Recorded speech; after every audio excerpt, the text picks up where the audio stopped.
What's up, guys? It is Tuesday in December. We just had Cyber Monday, Black Friday. Saw some nice spikes on both those days. Hope everyone did as well. I don't think for a lot of us used booksellers, we had as much of a pop as private label people that sell new product, just because of all the big discounts that they were getting. One of my consulting clients that I work for, we just had a massive last week. It was awesome. We did like 6 times the amount of sales that we usually do on pretty much every day for the last 5 days since Black Friday. And I didn't see a 6x return on books. I think, my sales probably doubled those 2 days of what they usually are. So it's definitely a spike. So yeah, happy to have that. Hopefully you guys had the same thing. Today I am going to show you something that'll immediately make you money for most of you that are selling books already. I just looked into this and I got back, I think it was over $100 within 24 hours. And that's not a cliffhanger to make you watch the video. I just want to quickly give you a little update here on where I'm at with the business. So it's kind of funny going from cherry picking to bulk because it's almost like taking a major step backwards. And I will tell you why right now. What's funny is, so this month, what did we just finish? November, my average payout per book rebounded a little bit. I'm just pulling up my numbers here. I want to give you the exacts. My average payout per book was $4.74. That's not profit, that is payout. Okay, and let me explain that for people that don't know. Payout, I just mean what was the average amount Amazon gave me per book after the dust cleared. So after everything's said and done, how much did I get deposited back in my bank account after that book was sold? It was $4.74. My average sale price per book was $12.52. Now, these were higher than last month, but on average, they've been much lower since the beginning of time. On prior videos, I've talked about this, but let me just quickly give you this because it's kind of eye-opening. And I don't have September and October written up there right now. But anyways, you'll see what I mean. Average sale price, and I started this in March, guys. So I'm not even a year in. Average sale price March $24.04. Now that's going to be skewed because I only had 41 books my first month sold. So let's forget about that one. But April, $16.14 average sale price. May, $15.23. June, $14.72. July, $15.41. August, $15.98. So for the most part, so what's interesting is those first 6 months I was cherry picking. I think it was 5 to 6 months I was cherry picking. I added in a little bulk in my home garage, month 6, I believe it was. But what, the books had been averaging around 15, call it high 14 to 15 average sale price with an average payout of over $7. August, it was $7.83.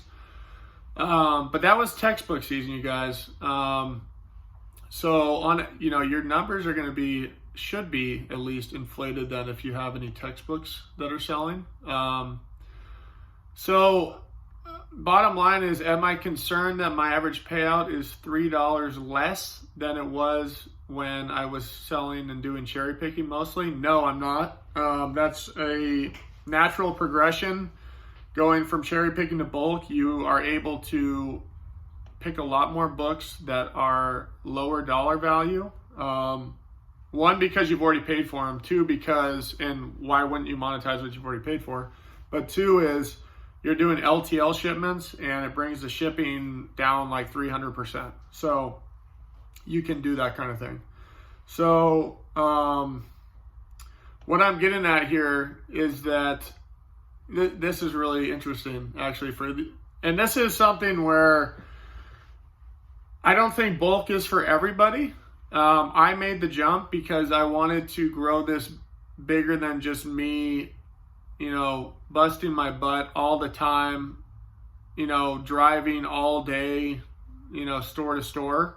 But this is really interesting. So in August, I actually sold 1,042 books. And you can do all this on your calculator if you think I'm full of crap. I don't really care. You'll hopefully get the same numbers I did. I sold 1,042 books. And I'll just do this right now just to double check. 1,042 books. My average payout was $7.83.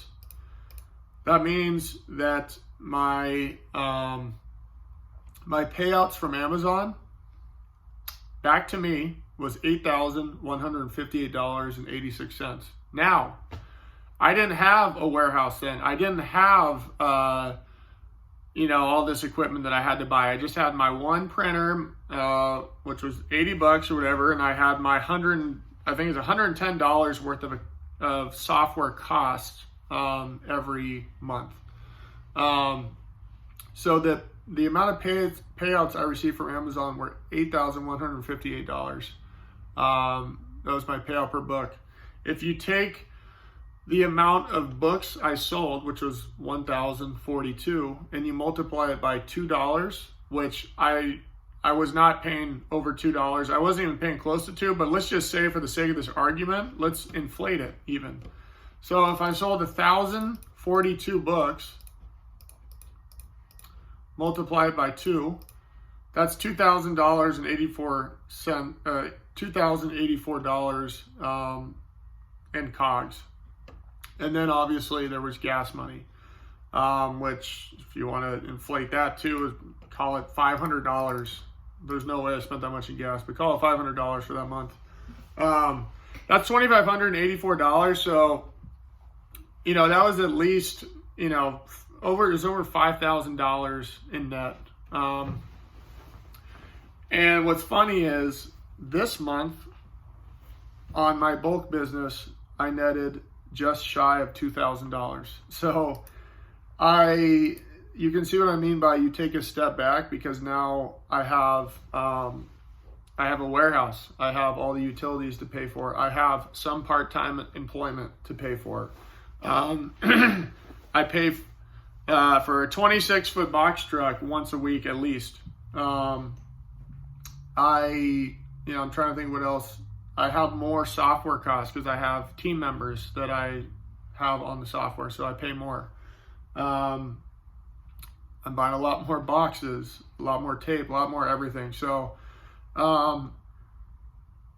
this is fine, short term. I already knew this was going to happen, but it is kind of funny, and I want you guys to think about this in retrospect and learning from what I've done. Do you want to scale to where I am? Do you want to do bulk, or would you be happy putting, just even call it $4,000 to $5,000 in your pocket, staying at a lower level where you just get, call it 250 books a week, you send them in, you maintain an inventory level of, I think I had, I'm trying to think for you guys, I think I had 3,800 books in inventory that month that I was just talking about, and I did $16,586 in sales. So you got to ask yourself that question. Are you happy, with just working out of your garage, driving around town and picking up books? You could make a decent little side income doing that. That's not going to make you rich ever though. So that's why I wanted to go to bulk. I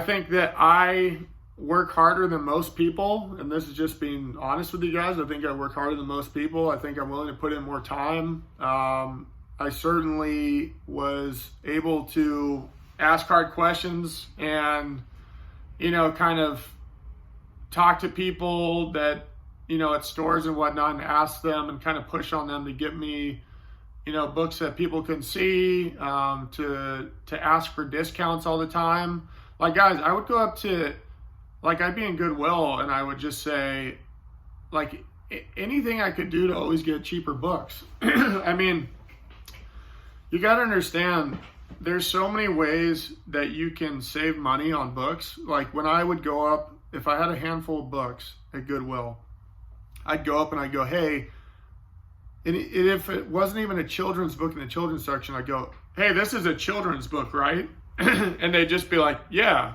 so that one's $1 or whatever, right? Because if it was like, say it was like a hardback Bible, okay, a children's Bible, but it wasn't in the children's section or whatever, and maybe it had a $3.99 sticker on it, I'd say, hey, this is a children's book, right? It's a children's Bible. And they're like, oh, yeah, that should be 99 cents. Like, little things like that, you guys, they add up a ton. I would straight up ask for discounts. I'd be like, if I had a big haul that day and I found, say, 40 or 50 books in a store, I'd say, hey, can I get a bulk discount on all these books since I'm buying so many? Sometimes they would say no, but most of the times they'd say yes. They go, yeah, I can get you 10% off more, or whatever it is. And you'd ask to see a manager.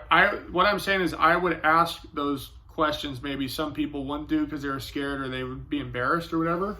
I would do that. So, that being said, you're not going to ever make it doing that model, to where you're making, like, call it 6 figures. So you need to ask yourself that question. Are you going to do this for a little side income for your family? If so, don't go bulk, do cherry picking. You're fine. Is bulk going to make you a multimillionaire?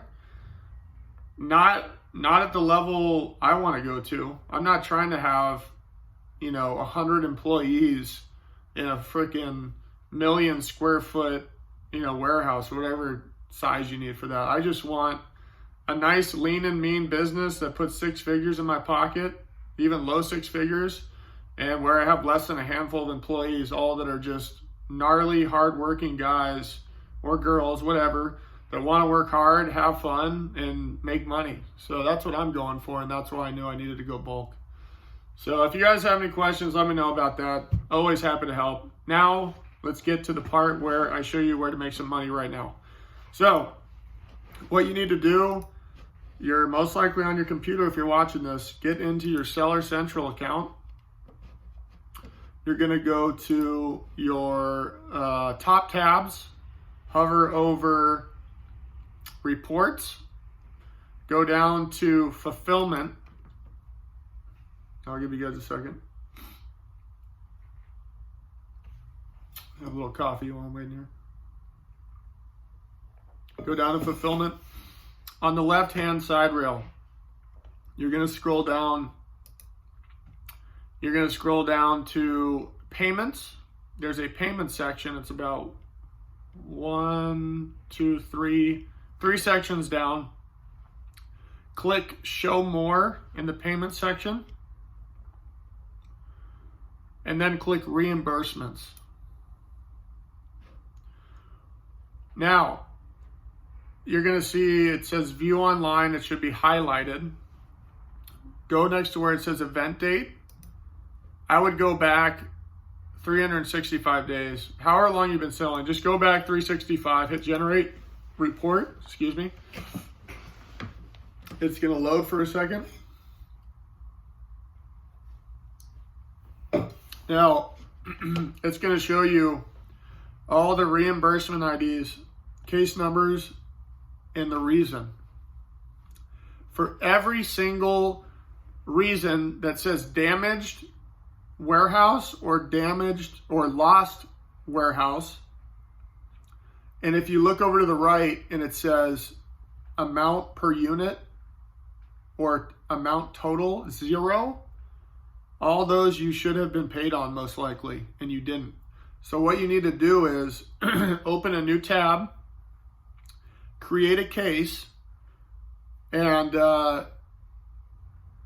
sometimes it's so annoying to like get in touch with Seller Central and get a case log going, but you need to create a case log,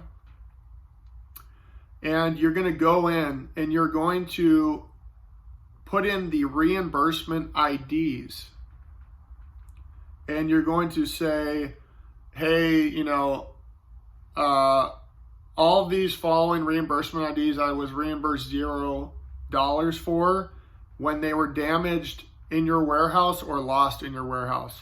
So I would like to be reimbursed accordingly. Please launch an investigation. That's all you have to say.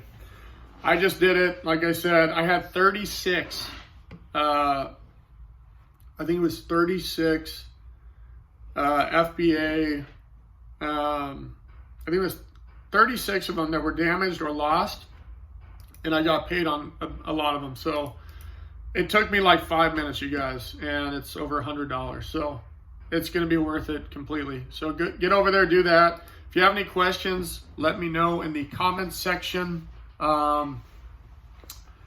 Also, hit the like button so this hopefully the word gets out a little bit more. And please subscribe if you're not. Appreciate you guys watching. Have a great day, and get out there and find cheap books and keep feeding the beast. Talk soon. Cheers.